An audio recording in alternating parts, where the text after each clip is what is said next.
WHO की study है, लगभग 2022-23 में की गई है। उन्होंने कहा है कि यदि प्रतिदिन कोई व्यक्ति 2 घंटे मोबाइल यूज़ कर रहा है कंटिन्यूस, तो उसकी कंटिन्यूस यूज़ कर रहा है तो उसकी मेमोरी लॉस होने का चांसेस पूरा है, ज़्यादा है। इसका कारण समझने की कोशिश करें हम यदि, तो बड़ा सीधा सा कारण है कि 2 तरह की मेमोरीज होती है आशुतोष। पहली होती है प्राइमरी मेमोरी और देन होती है सेकेंडरी मेमोरी।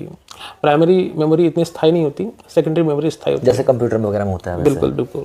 तो वातावरण में जो भी डाटाज आप देखते हैं वो पहली बार इम्प्रिंट होते हैं आपकी प्राइमरी मेमोरी पर, और देन आप जब उन पर प्रैक्टिस करते हो, उन पर ध्यान देते हो, तो देन वो चले जाते हैं सेकेंडरी मेमोरी में, और वो आपको मेमोराइज हो जाती है चीज़ें और बाद में काम आ पाती हैं।